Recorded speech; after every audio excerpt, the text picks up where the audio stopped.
Alors on dit quoi my loves? On dit quoi? J'espère que vous allez bien. Aujourd'hui, je vous présente la recette de mon shampoing, la recette qui a fait que je n'achète plus de shampoing pour laver mes cheveux. Si vous aussi vous êtes à la recherche d'une recette facile, pas chère et abordable pour pouvoir vous nettoyer les cheveux en douceur, vous êtes au bon endroit. Donc c'est parti, on y va. Ingrédients dont on va avoir besoin pour cette recette, c'est du savon noir. J'ai acheté ce pot de savon noir ici à Bordeaux dans une boutique qui s'appelle Tout à 2 euros, mais je sais que vous pouvez en trouver un peu partout, dans des magasins comme Action, sur Aromazone, sur Google, sur Amazon. Bref, vous allez pouvoir trouver, vous tapez sur Google et vous allez trouver où acheter du savon noir. Le deuxième ingrédient de cette recette, c'est bien évidemment la star du show, c'est l'aloe vera. Vous savez qu'en ce moment, je ne me passe plus de l'aloe vera parce que c'est la plante qui fonctionne très très bien pour moi. Ensuite, en matière d'huile, j'ai choisi l'huile de jojoba. Je vais vous expliquer un petit peu après pourquoi. Mais vous pouvez choisir l'huile que vous voulez. Si c'est de l'huile de moutarde, si c'est de l'huile de coco, l'huile de carotte, l'huile de mangouste, l'huile d'éléphant, choisissez l'huile que vous voulez. D'accord? Vous êtes libre de choisir. Je vais vous expliquer par la suite pourquoi moi j'ai choisi l'huile de jojoba, mais vous êtes libre. Ensuite, le prochain ingrédient, c'est le Coast Guard. C'est un conservateur qui va vous permettre de garder votre recette un peu plus longtemps. Ce n'est pas obligatoire. Je vais vous expliquer par la suite pourquoi est-ce que ce n'est pas obligatoire. Mais si vous voulez conserver vos recettes un tout petit peu plus longtemps, au moins jusqu'au prochain lavage, je vous conseille de mettre un conservateur. Donc on prend une cuillère à soupe de savon noir. Alors comme vous allez pouvoir le voir, celui que j'ai utilisé, ce savon noir-là, il est mou. En fait, sa texture molle lui est conférée parce qu'il a été fait à base d'olives écrasées. C'est en général le savon noir qui vient du Maroc. À ne pas confondre avec le savon noir de l'Afrique de l'Ouest parce qu'il n'a pas la même texture en fait. Le savon noir africain, qui est originaire des pays comme le Ghana, le Bénin ou encore le Togo, c'est celui qui est composé de cendres végétales avec des beurres comme le beurre de palme, le beurre de cacao, le beurre de noix de coco. Utilisez celui que vous avez. Moi, j'ai utilisé celui que j'ai trouvé sur place, donc c'est celui-ci qui vient du Maroc.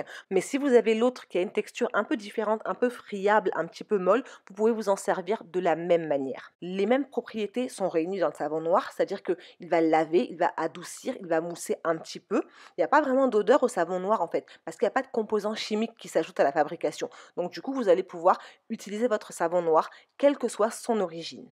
Pour toutes les personnes qui vont me poser la question, je vais utiliser 100 millilitres d'eau chaude. Ces ustensiles-là, je les ai achetés à Ikea il y a plusieurs années de ça maintenant. Vous pouvez trouver des dosettes mesureuses comme ça sur Amazon, tapez sur Google, en tout cas vous allez trouver. Mais voilà, moi j'ai mis 100 millilitres d'eau bien chaude qui sortait de la bouilloire pour pouvoir faire fondre le savon.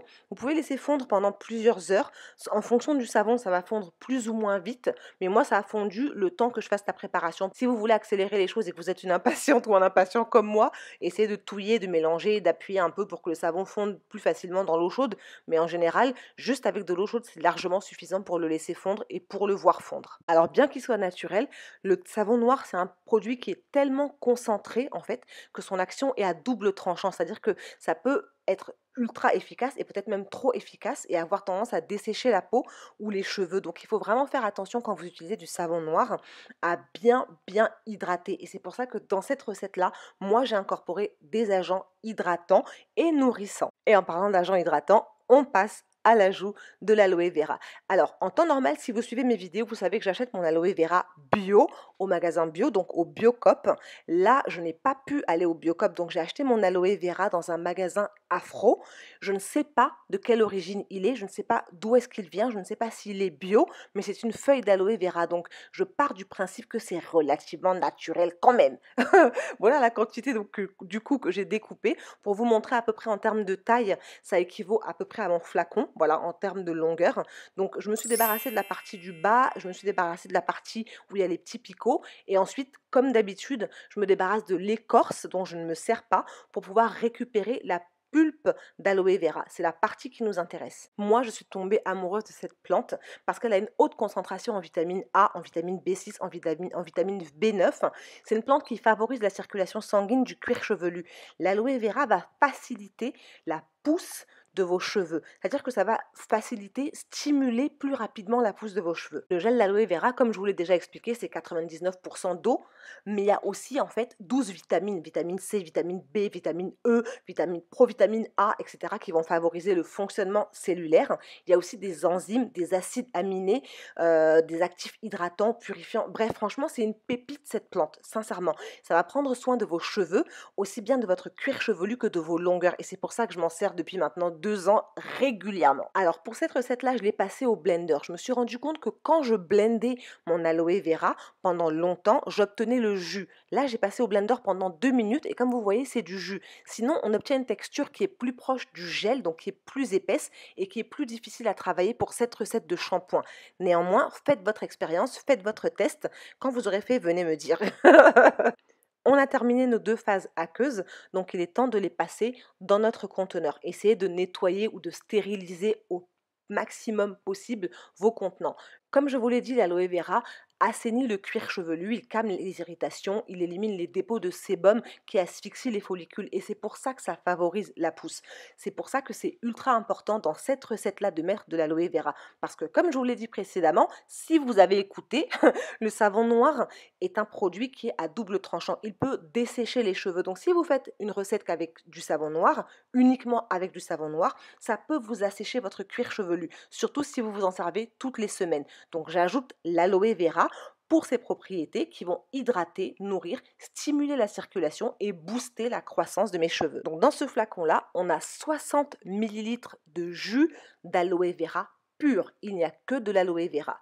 Ensuite, on va passer maintenant à l'ajout de notre savon noir dans ce jus d'aloe vera. Ainsi, on a l'agent nettoyant qui est le savon noir, l'agent hydratant qui est l'aloe vera. Comme vous pouvez voir, il reste encore un petit peu de savon au fond, ça n'a pas complètement fondu, mais ceci étant dit, c'est pas grave du tout. J'avais l'intention de me servir de cette recette-là 2 jours plus tard. Je l'ai filmé jeudi et mon savon, mon shampoing, mon wash day était le samedi. Donc du coup, le savon a eu le temps de fondre pendant les 2 jours. Je sais qu'il y en a qui vont me demander, est-ce qu'on peut mettre autre chose? Est-ce qu'on peut faire autre chose? Faites vos expériences, rajoutez le shampoing que vous voulez.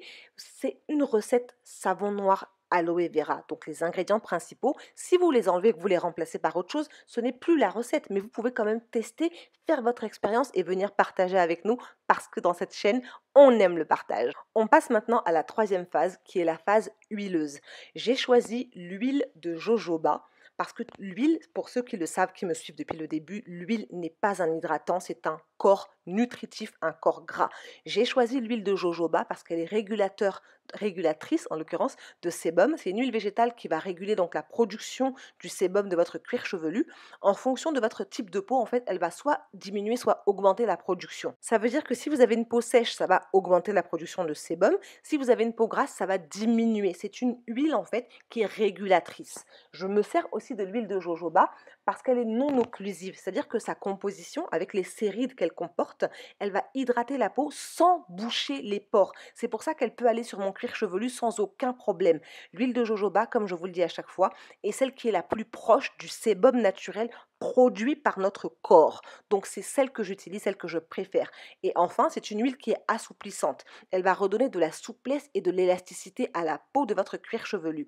Elle va activer le métabolisme de ce qu'on appelle l'élastine et elle va freiner la perte d'eau dans vos cellules. Donc clairement, c'est un win-win d'utiliser celle-ci. Maintenant, comme je vous le dis à chaque fois, utilisez l'huile que vous voulez. Moi, je fais des recettes, je vous partage mes recettes, je vous montre ce que j'utilise, je vous dis pourquoi je l'utilise, mais vous êtes libre de mettre l'huile que vous voulez. Je n'ai mis qu'une cuillère à soupe d'huile de jojoba parce qu'on veut que le shampoing nettoie notre cuir chevelu en douceur. On ne veut pas non plus rajouter de corps gras. Et comme le savon noir, c'est un produit qui peut dessécher, on rajoute une huile pour être sûr d'apporter un peu de gras, mais une huile qui ne va pas non plus graisser puisqu'elle est régulatrice. Il reste encore quelques dépôts de savon noir au fond, mais comme je vous l'ai dit, ils vont partir plus tard.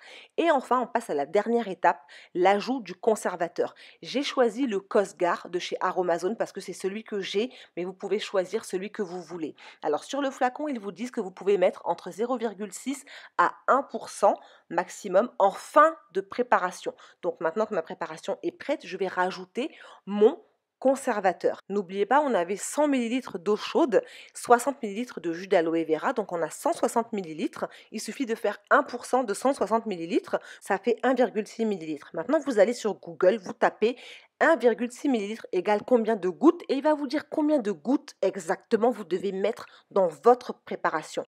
J'ai fait le calcul, j'ai obtenu mon nombre de gouttes, j'ai rajouté, j'ai refermé, j'ai ensuite mélangé. Mon flacon n'a pas de bouchon, donc c'est pour ça qu'à chaque fois je mets mon doigt au bout pour être sûr de ne pas renverser ma préparation. Mais si vous avez un flacon qui se ferme, c'est encore mieux. Comme je vous l'ai dit, il reste un petit peu de savon au fond, mais j'ai mis le conservateur pour être sûr de pouvoir garder mon produit pendant au moins 2 jours, vu que je l'ai fabriqué jeudi et que je m'en suis servi samedi. On obtient un produit, un shampoing qui est très doux, nettoyant. On a une mousse qui est vraiment très très douce et on passe tout de suite à l'application pour que je vous montre le résultat. Comme vous pouvez le voir, 2 jours plus tard, il n'y a plus de savon au fond de mon flacon.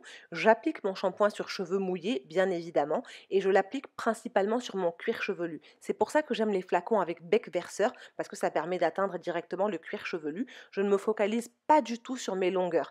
L'objectif de ce shampoing, c'est de nettoyer mon cuir chevelu, de favoriser la pousse avec tous les éléments qu'il contient et dont je vous ai parlé précédemment.